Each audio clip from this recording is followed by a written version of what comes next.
எண்ணும் எழுத்தும். வணக்கம் குழந்தைகளா.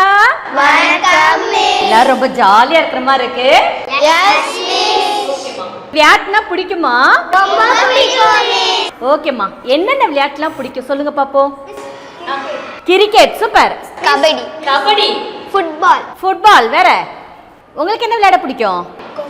கொக்கோ பிடிக்கும். உங்களுக்குமா? கண்ணாமூச்சி. கண்ணை கட்டி விளையாடுறது பிடிக்குமா? சூப்பர். வேற உங்களுக்கு? கண்ணாமூச்சி. Okay super. உங்களுக்கு? கபடி. கபடி. ஓகே, எல்லாருக்கும் விளையாடுறதுன்னா ரொம்ப பிடிக்கும், அப்படிதானே? இன்னைக்கு நம்ம புதையலை கண்டுபிடிச்சு விளையாட போறீங்க. ஓகேவா? புதையல்னா என்ன? ஒரு பெட்டி மாதிரி இருக்கும். அப்புறம் வேற? தங்கமா இருக்கும். அது ஃபுல்லா தங்கமா இருக்கும். சூப்பர்மா, வெரி குட், அழகா சொல்றீங்க. வயிறு இருக்கும். அந்த பெட்டி எங்க இருக்கும்? இன்னைக்கு நம்ம புதையலை கண்டுபிடிச்சுதான் விளையாட போறோம். ஓகேவா? புதையலை எங்க வச்சிருப்பேன்னு மிஸ் உங்களுக்கு குறிப்புல கொடுப்பேன். ஒரு குழுக்கு ஒரு குறிப்பு இருக்கும். இதை படிச்சுட்டு தான் நீங்க புதையலை கண்டுபிடிக்க போறீங்க. ஓகேவா? புதையலை நம்ம பள்ளி வளாகத்துல 5 இடத்துல வச்சிருப்பேன். நீங்க 5 குழுவா போய் கண்டுபிடிக்க போறீங்க. ஒரு குழுக்கு ஒரு குறிப்பு. ஓகேவா? நீங்க 3 பேர் சேர்ந்து ஒரு குரூப். ஓகே, நீங்க 2ஆம் குழு, நீங்க இவங்களோட ஜாயின் பண்ணிக்கோங்க. சரியா? நீங்க 4ஆம் குழு, நீங்க 5ஆம் குழு. ஓகேவா? என்ன செய்ய போறீங்க? புதையலை கண்டுபிடிக்க போறீங்க. சரியா? உங்களுக்கு குறிப்பு தரேன், புதையல் எங்க இருக்குன்னு படிச்சுக்கோங்க. ஓகேவா?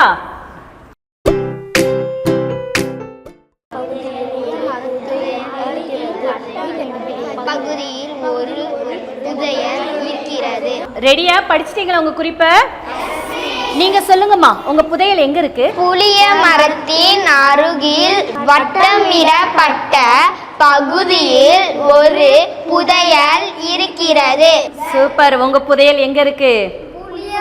புளிய மரத்து பக்கத்துல ஒரு வட்டம் போட்டிருப்போம். அதுல எங்க இருக்குன்னு கண்டுபிடிக்கணும். சரியா? புதையலை தோண்டி கண்டுபிடிக்க போறீங்க, அப்படிதானே?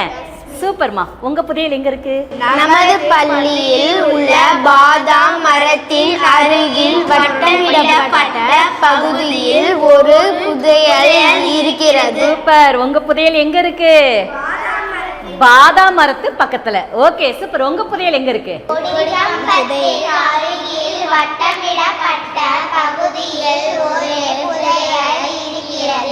சூப்பர். உங்க புதையல் எங்க இருக்கு?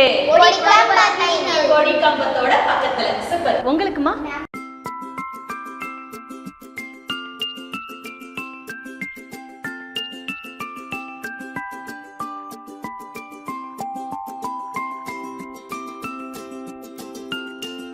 உங்க குறிப்பை படிச்சுக்கோங்க.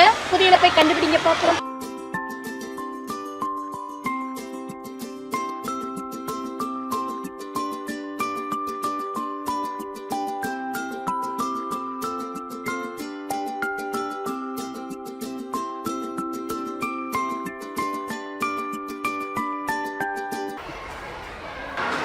அந்த இருக்கு பாரு. இதா இருக்கு. அப்படா அந்த பக்கம் இருக்கு பாரு. புதையலை கண்டுபிடிச்சிட்டீங்களா? ஓகேம்மா, நீங்க கண்டுபிடிச்ச புதையலை நம்ம வகுப்பறையில மிஸ் 5 வட்டங்கள் வரைஞ்சிருப்பேன். நீங்க கண்டுபிடிச்ச புதையலை காட்சிப்படுத்தணும். உங்க புதையலெல்லாம் காட்சிப்படுத்திட்டீங்களா? நீங்க கண்டுபிடிச்சு சொல்லுங்க பாப்போம். இரும்பு பொருள்கள், அப்புறம் வெரி குட். சூப்பர்மா. உரை கிணறு, அப்புறம்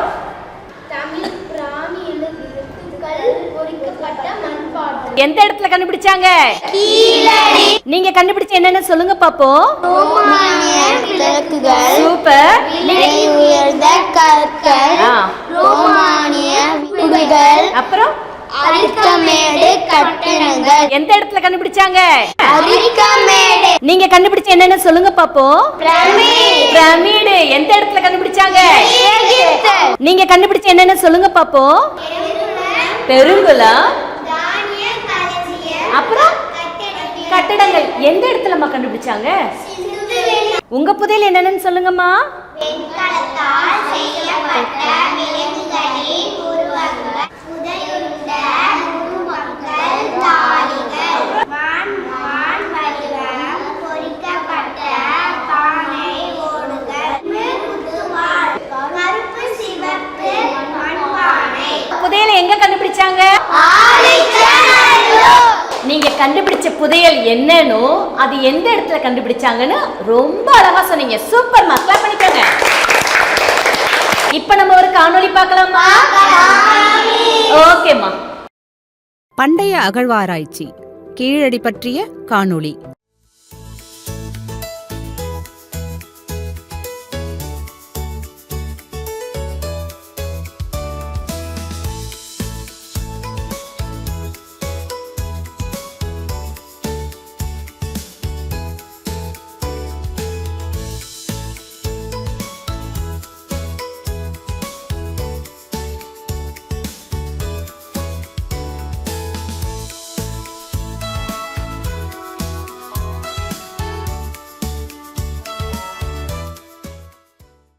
காணொளியில நீங்க என்னமா பாத்தீங்க? கீழடி பத்தி பாத்தீங்க. என்னென்ன பொருள்லாம் கண்டுபிடிச்சாங்க சொல்லுங்க பாப்போம். முன்னாடி குடுவைகள், மணிகள், வளையல்கள், இரும்பு பொருட்கள். அழகா சொன்னீங்க. Very good. நீங்க இப்ப பார்த்த காணொளியில கீழடி பத்தி ஒரு காணொளி, சரியா? கீழடியில என்ன செஞ்சாங்களாங்க? சூப்பர்மா, கஷ்டத்துக்கு கிளாப் பண்ணுங்க. கீழடியில அகழ்வாராய்ச்சி செய்யும் போது கிடைக்கப்பட்ட பொருள்களை பத்தி தான் பாத்தீங்க. ஓகேவா? இந்த பொருள்லாம் எதால செய்யப்பட்டிருக்காங்க? மண்ணால செய்யப்பட்டிருந்தது, கற்கால, கண்ணாடியால, களிமண்ணால, இரும்பு. சூப்பர்மா. இந்த பொருள்களை அவங்க எதுக்காக பயன்படுத்தியிருப்பாங்க? வீட்டு உபயோகத்துக்கு பயன்படுத்தியிருப்பாங்க. வேற ஆபரணங்கள், வளையல், காதணில என்ன செய்வாங்க? ஆபரணமா பயன்படுத்தியிருப்பாங்க. சூப்பர். வேற எதுக்கெல்லாம் பயன்படுத்தியிருப்பாங்க? தற்காப்புக்காக பயன்படுத்தியிருப்பாங்க. சூப்பர், ரொம்ப அழகா சொன்னீங்க. கிளாப் பண்ணிக்கோங்க.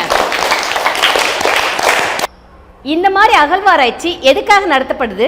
அர்ச்சிதா சொல்லுங்கம்மா. அந்த காலத்து மனிதர்கள்லாம் எப்படி வாழ்ந்தாங்க, அந்த கால மனிதர்கள் எப்படி வாழ்ந்தாங்க, அப்புறம் பார்க்கறதுக்காக அது நல்லா வச்சிருக்காங்க. அவங்க எப்படி வாழ்ந்தாங்கன்றத கண்டுபிடிக்கிறதுக்காக, அதை தெரிஞ்சுக்கிறதுக்காக அகழ்வாராய்ச்சி நடத்தினாங்க. கரெக்டா? ஓகேம்மா, கிளாப் பண்ணுங்க. சரி, இந்த அகழ்வாராய்ச்சி மூலமா வேற என்னெல்லாம் தெரிஞ்சுக்கலாம்? சுபாஷினி சொல்லுங்கம்மா. அவங்க அந்த காலத்து பயன்படுத்தின பொருட்கள்லாம் தெரிஞ்சுக்க முடியுது. சூப்பர்மா, சுபாஷினி கிளாப் பண்ணுங்க. இது போல பூமிக்கடியில புதையுண்ட பொருள்களை தோண்டி எடுத்து ஆராய்ச்சி செய்வதுதான் அகழ்வாராய்ச்சி. பண்டைய மனிதர்களின் வரலாறு, அவங்க வாழ்ந்த இடங்கள், அகழ்வாராய்ச்சி மூலம் கிடைக்கப்பட்ட பொருள்களை பத்தி ஆய்வு செய்யறவங்க பேரு தொல்பொருள் ஆய்வாளர்கள். இன்னைக்கு நம்ம என்ன கத்துக்கிட்டோம்? அகழ்வாராய்ச்சி என்னன்னு கத்துக்கிட்டோம். சூப்பர். வேற என்ன கத்துக்கிட்டோம்?